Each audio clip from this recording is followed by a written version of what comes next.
terlihat secara jelas pada saat dia membacakan putusan persetujuan untuk bahwa P3 menyetujui itu, dia dengan tegas tanpa merasa berdosa, dengan bersemangat, kan kita bisa mendengar daripada isi daripada yang dia baca bahwa dia bagian daripada pengkhianat.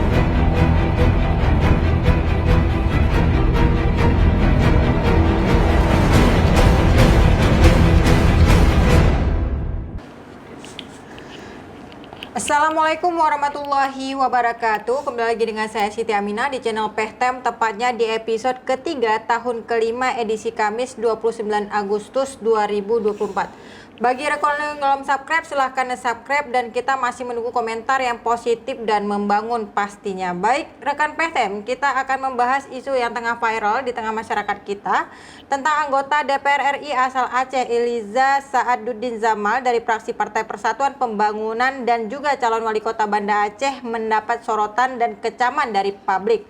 Pasalnya, masyarakat penuh kecewa dilontarkan di berbagai platform media sosial karena Iliza menyampaikan dukungan atas perubahan keempat atas Undang-Undang Nomor 1 Tahun 2015 tentang penetapan peraturan pemerintah pengganti Undang-Undang Nomor 1 Tahun 2014 mengenai pemilihan gubernur, bupati, dan wali kota.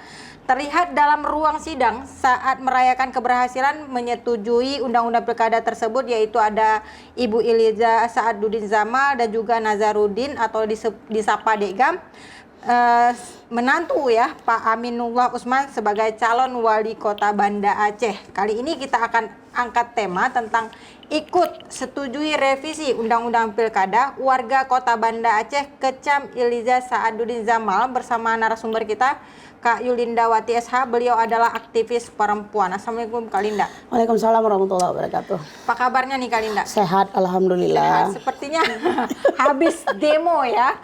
Ini tentang perubahan undang-undang ya pilkada. Kayaknya anggota dewan di pusat ya, khususnya di DPR RI ini menarik ini karena memang terkesan memperkosa keputusan MK dan juga ini merevisi undang-undang sesuai kemauan atau hanya sekelompok orang saja. Ini menurut Kak Linda seperti apa? Dan apalagi menariknya menjadi sorotan hari ini ada nih anggota atau calon wali kota kita juga ikut menyetujui itu, padahal penggemarnya sudah cukup banyak ini Kak Linda. Iya. Melihat dalam kondisi hari ini ya bahwa terkait dengan undang-undang pilkada memang ada disampaikan yang bahwa itu nggak berpengaruh misalnya untuk Aceh. Undang-undang pilkada itu nggak berpengaruh bagi Aceh karena kenapa? Kita punya kanun sendiri. Benar kata seperti itu. Tapi ini kan bicara nasional. Apapun ceritanya kalau udah bicara nasional turunannya tetap ke daerah. Ya kan? Walaupun kita pelaksananya di sini kan KIP. Walaupun KIP juga bilang bahwa itu tidak berpengaruh gitu. Tapi poinnya adalah di dalam pembahasan terkait dengan revisi undang-undang pilkada ini ada wakil Aceh. Ada wakil dari Aceh yang memang terlihat secara jelas ada Ibu Iliza Saaduddin Zamal, kemudian ada Degam misalnya atau Nazarudin. Dan mereka menjadi garda terdepan. Ya kan, mereka menjadi garda terdepan dalam menerima atau ikut dalam bagian merevisi undang-undang tersebut. Yang menjadi anehnya adalah yang menjadi poin dalam pembahasan itu di poin di putusan nomor 60 itu, yang dimana di situ membahas terkait dengan ambang batas usia. Nah, ambang batas usia ini kan untuk meloloskan anak presiden untuk bisa maju dalam pilkada. Nah, ini kan menjadi bentuk adalah memperkosa demokrasi. Hanya karena kepentingan anak penguasa, mereka ikut terlibat dalam memperkosa demokrasi ini. Bagaimana hari ini rakyat merasa dikhianati oleh anggota dewan kita? Ini merasa sebuah pengkhianatan yang mereka lakukan. Oke, tapi kan banyak partai di situ yang terlibat, Kak Linda. Mungkin ya Bu Iliza juga disuruh sama ketua partainya. Oke. Nah, kalau bicara partai yang kita tahu malah hanya PDIP nih, yang hanya PDIP yang muncul bahwa mereka tidak sepakat gitu kan. Sementara partai yang lain sepakat. Benar. Tapi lagi-lagi di sini kan saya menyampaikan bahwa sampai kapan kita harus memberi maaf nih bagi orang-orang atau orang-orang yang dalam hal ini Ibu Iliza, kemudian ada Degam yang bawa kami perintah partai. Sampai kapan kita harus memberi maaf dan memberi kita tidak memberikan konsekuensi kepada mereka. Jadi ya kan? menurut Anda Bu Iliza tidak harus patuh partai? Ya seharusnya. Ataupun memang oke, kalau memang ini dianggap bahwa saya adalah mengikuti partai nih, saya ikut perintah partai, maka dia juga harus menerima konsekuensi daripada hukum daripada masyarakat. Oke, silakan Anda ikut partai, tapi konsekuensinya Anda siap dihujat, Anda siap tidak populer di masyarakat, Anda siap diboikot, ya kan, siap diboikot oleh masyarakat. Kak Linda, populer semakin populer karena memang ya populer tagar secara negatif kan, populer negatif nih, bukan populer positif, tapi populer secara negatif, bahwa dia bagian daripada pengkhianat menurut saya, karena bicara konstitusi, bicara demokrasi, ini harga mati. Hari ini pasca pemilu, demokrasi kita udah mati, memang udah sekarat. Di mana kemudian MK ya kan merubah undang-undang untuk meloloskan anak presiden untuk menjadi wakil. Padahal umurnya nggak cukup. Dan hari ini lagi-lagi demokrasi kita diperkosa untuk meloloskan anak presiden untuk maju di pilkada untuk menjadi gubernur. Dan bagian daripada itu wakil kita yang kita percayakan aspirasi ikut terlibat dalam itu.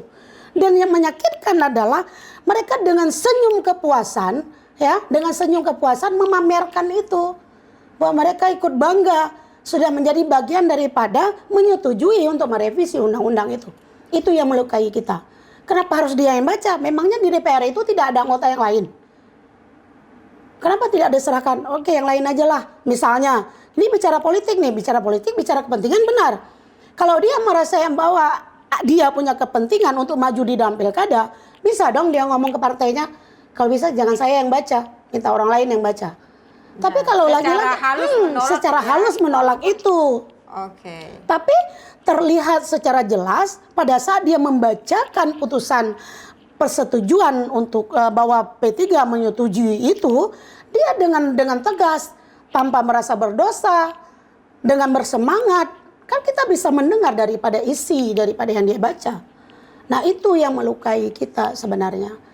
Kami ikut terluka. Bahkan teman-teman hari ini yang ikut berjuang di demokrasi, aktivis-aktivis ikut menghukum dan mengutuk ini. Apalagi teman-teman di mahasiswa.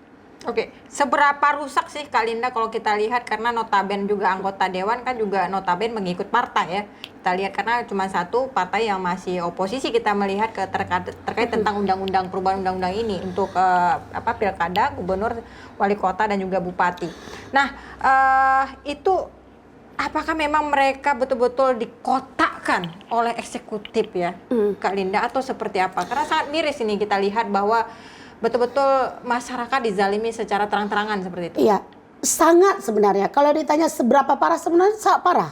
Kalau saya bilang demokrasi kita udah mati. Artinya ini demokrasi kita dikuasai oleh penguasa, dikuasai oleh partai politik, ya kan? Mereka udah nggak nganggap rakyat itu ada.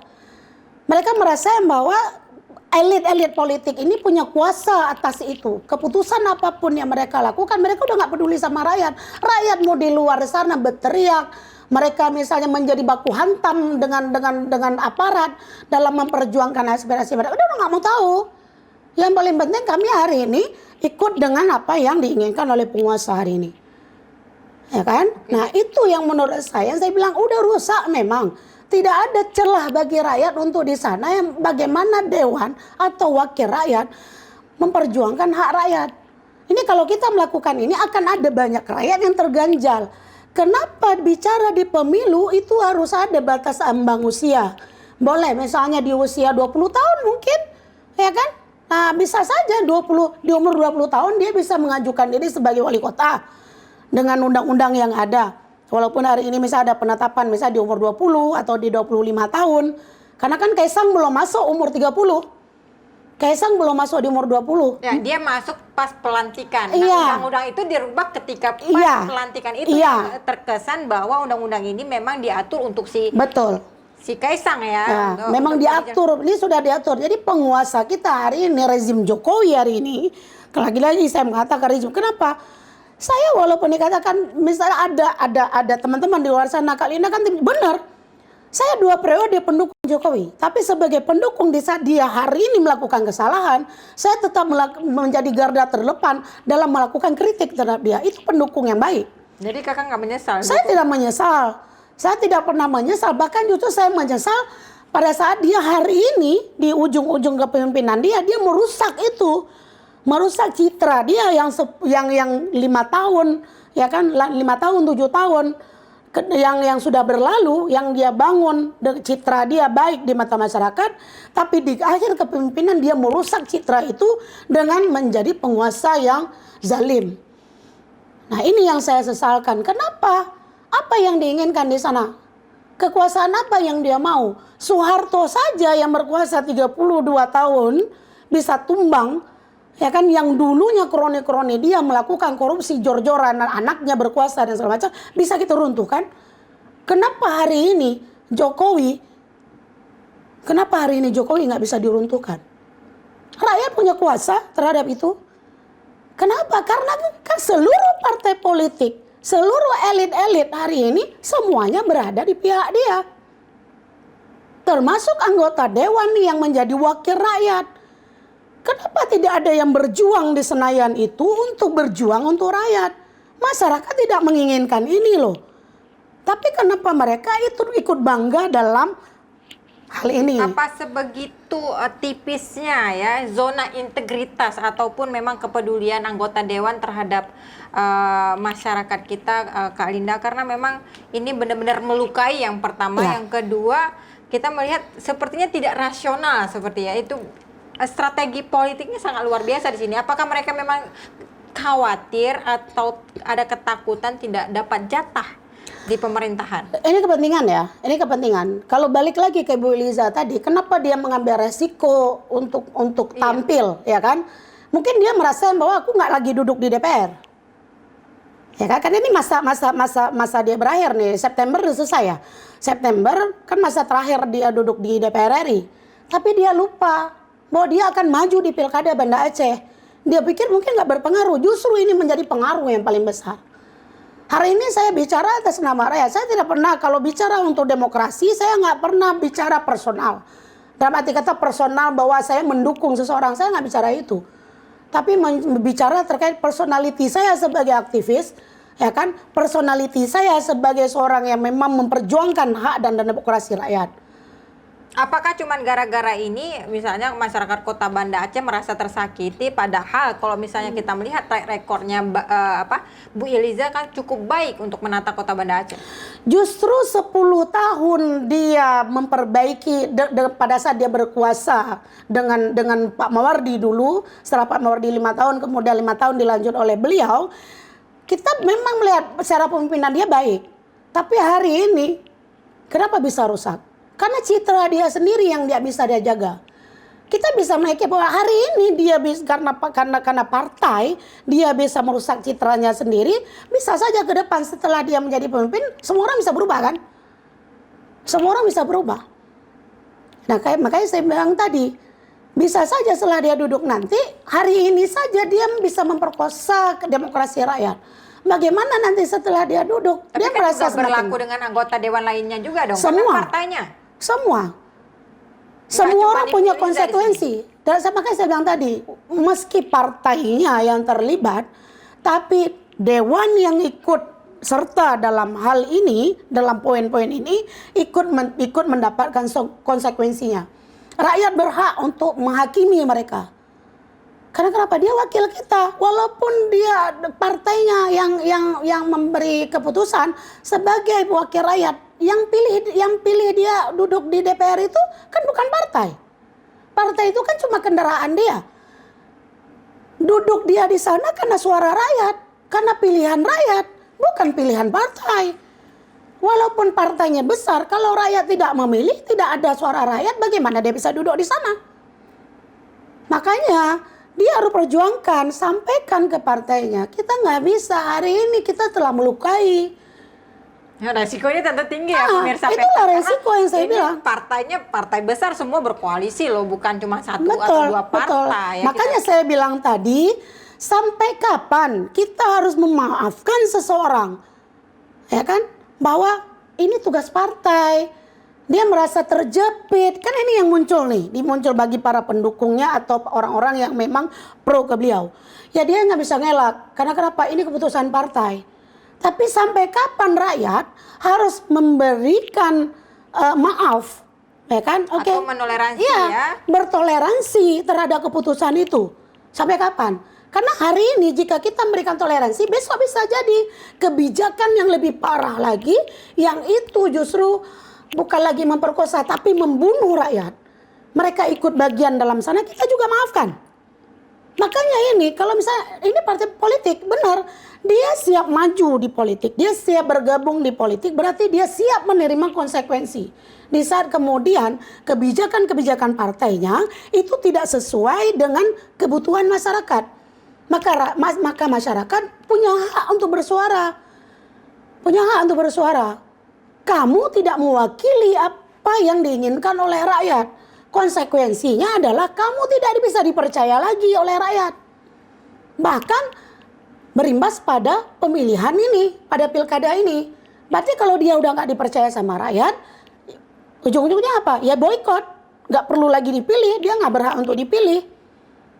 Itu konsekuensi menurut saya. Konsekuensi yang harus dia terima. Jadi tidak selamanya kita kemudian harus memaafkan. Udah banyak loh yang kita maafkan, sudah banyak yang udah kita maafkan. Seberapa besar nih pengaruh nih Kak Linda ya keputusan atau persetujuan Ibu Iliza ini terhadap revisi undang-undang itu dan dampaknya kepada beliau sebagai calon wali kota? Apakah masyarakat Kota Banda Aceh mudah di frame seperti itu? Ya rata-rata nih ya, rata-rata yang sudah kita dapat di lapangan. Faktanya justru orang cerdas aja, ini nggak usah kita bilang orang bodoh lah. Artinya orang yang memang tidak paham dengan politik atau memang nggak peduli dengan politik. Yang cerdas saja yang selama ini memang terlibat dalam hal pergolakan atau giat-giat di demokrasi ikut menyuarakan ini, menyayangkan, ya, menyayangkan sikap yang diambil oleh Bu Iliza dan tim ataupun anggota dewan yang lain dalam putusan ini, dalam ikut merevisi undang-undang pilkada ini. Karena imbasnya besar. Seperti saya bilang tadi, kalau ini hanya... Tapi katanya nggak berlaku di daerah. Iya, tapi ini bisa berlaku ke depan. Sekarang nih, dibilang nggak berlaku di daerah, kita punya kanun. Kanun ini kan hanya berlaku daerah. Tapi undang-undang yang paling tinggi itu kan tetap menjegal. Ada nggak? Ini benar kan kita punya kanun sendiri. Tapi tetap tidak boleh mengabaikan undang-undang yang tertinggi. Nggak boleh diabaikan, karena tetap undang-undang yang tertinggi yang paling berlaku. Nanti ujungnya apa? Kan memang sudah berjalan, seperti kuota 30% misalnya. Walaupun Aceh juga punya kanun sendiri terkait dengan itu. Tapi tetap saja hari ini, kuota 30% itu tetap pada merujuk kepada undang-undang tertinggi. Oke, dari beberapa calon wali kota yang sudah muncul ya, bakal calon wali kota ini Kak Linda, tapi track record Bu Iliza memang sangat baik di mata masyarakat Kota Banda Aceh. Tapi kalau seandainya bukan Ibu Iliza hari ini karena memang satu kesalahan fatal mungkin dia perbuat, siapa lagi nih Kak Linda, kalau menurut Kak Linda yang memang lebih baik untuk memimpin Kota Banda Aceh? Nah, kalau bicara lebih baik, masing-masing tim ses akan bilang kandidatnya paling baik, ya kan?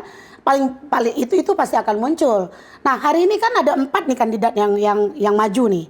Ada Pak Jenal yang memang sudah maju melalui independen katanya. Kemudian ada Aminullah, ada Iliza, dan kemudian Irwan Johan. Kalau hari ini Iliza diboykot, masih ada pilihan Irwan Johan. Kalau Pak Aminullah emang udah jelas-jelas saya minta boykot. Dari awal tidak terkait dengan hanya pilkada. Kenapa Aminullah diboykot? Karena selama beliau memimpin Kota Banda Aceh, beliau sudah banyak merugikan Banda Aceh. Dengan bangkrutnya Banda Aceh. Dari awal saya sudah bilang bahwa beliau tidak layak untuk dipilih lagi. Apalagi hari ini menantu beliau sendiri ikut terlibat dalam pembahasan revisi undang-undang pilkada.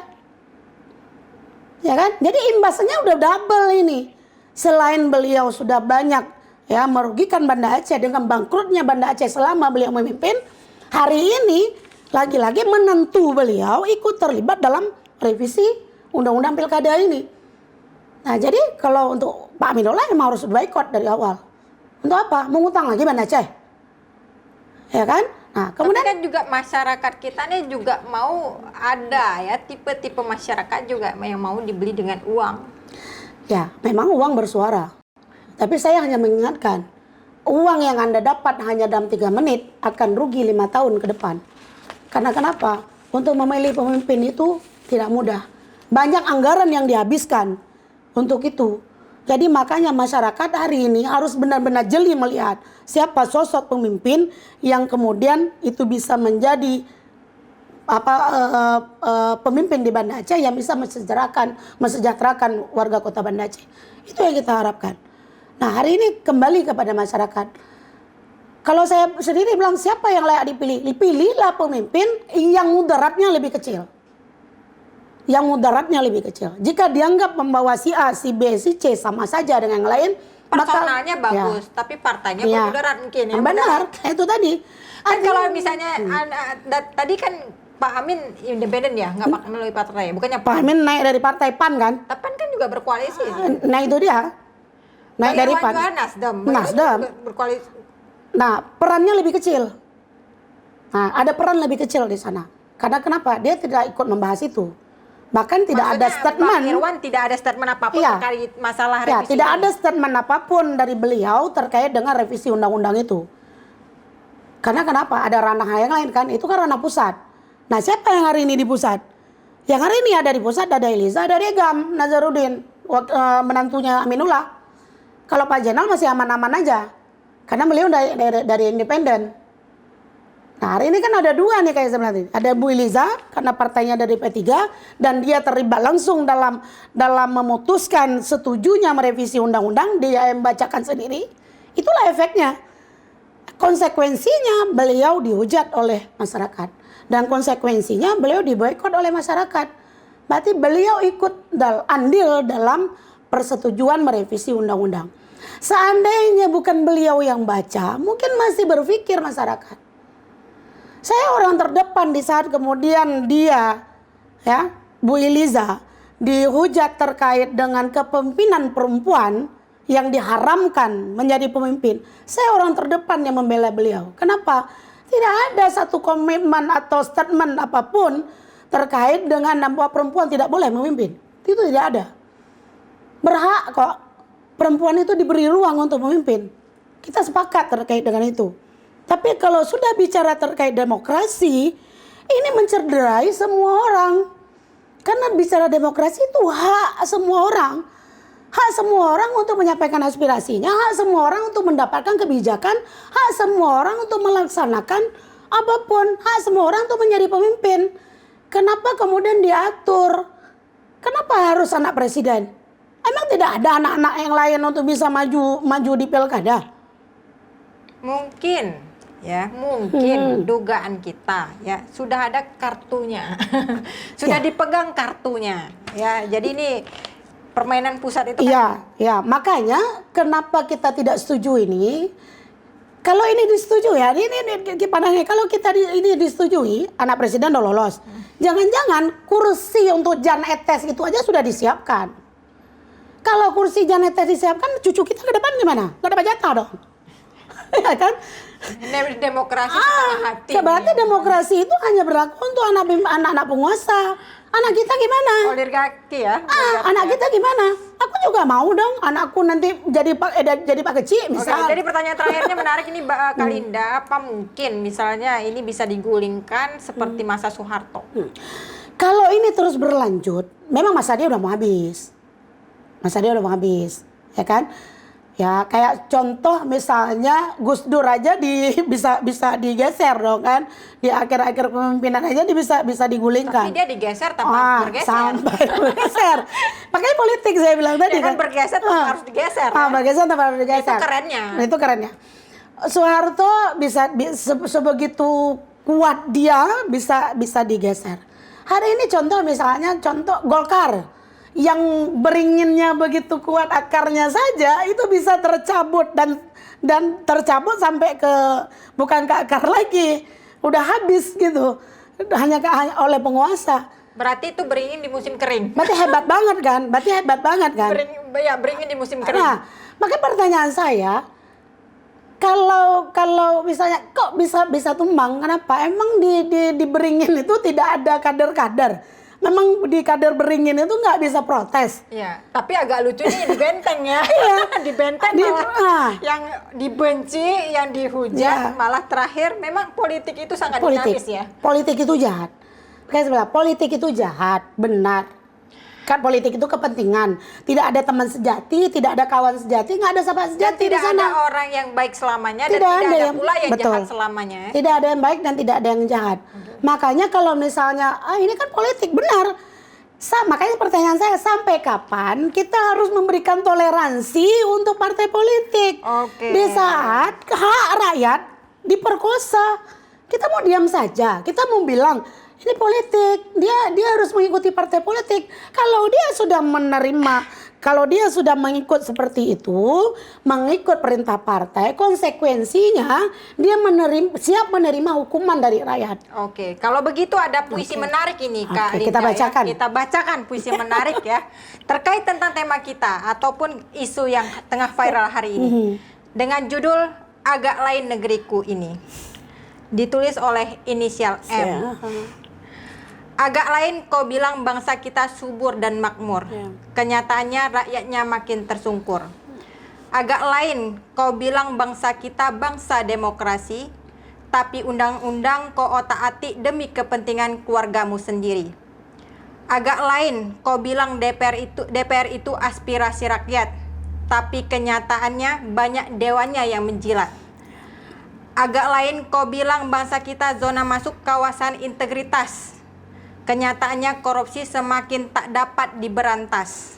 Saat pileg mulutmu besar berkoar janji seolah-olah penuh bukti.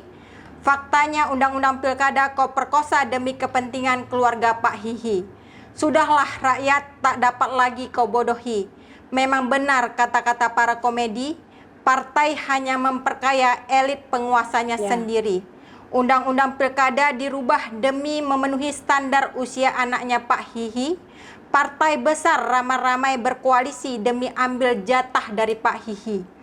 Cuma benteng yang oposisi karena sudah terlanjur disakiti. Memang bangsaku penuh drama seperti layar komedi. Kebodohan dipertontonkan, integritas diperjualbelikan. Mengobrol janji saat pilkada nanti itu terbukti. Rakyat jangan sampai ditipu untuk kedua kali. Agak lain memang negeriku ini. Pehtem 29 Agustus 2024. Mantap. Mantap kali. Oke, puisinya udah relate ya.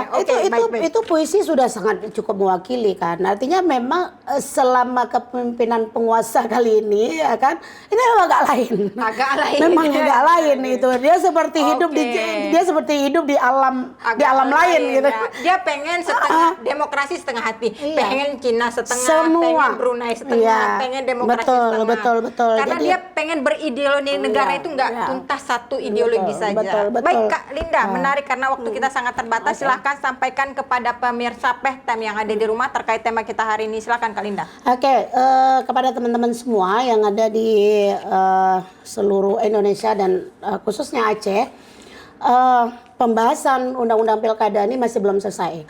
Ada upaya dari KPU juga untuk melakukan konsolidasi dengan DPR. Bisa saja undang-undang revisi ini bisa berjalan dan bisa dilanjutkan. Jangan-jangan nanti di tengah malam itu ketok palu atau menjelang subuh di saat kita sedang tertidur relap. Kawal terus karena ini adalah hak kita, hak rakyat. Jangan sampai terus diperkosa sehingga berdarah-darah dan kemudian penguasa hanya tersenyum bangga dan bahagia karena keinginannya lolos dan tercapai. Oke, terima kasih Kak Linda atas waktunya. Baik pemirsa Pehtem yang ada di rumah ya, sekian informasi yang Pehtem sajikan untuk pemirsa yang Anda dimanapun Anda berada, mau di warkop ya, sedang ngopi ataupun sedang buat kuih-kuih apapun ya di rumah mungkin ya, ibu rumah tangga. Silahkan tonton podcast Pehtem kita di setiap hari Senin dan Kamis pukul 10 pagi. Jangan lupa untuk tekan lonceng untuk mendapatkan informasi terbaru, like and subscribe juga. Saya Siti Aminah mohon undur diri. Assalamualaikum warahmatullahi wabarakatuh. Waalaikumsalam warahmatullahi wabarakatuh.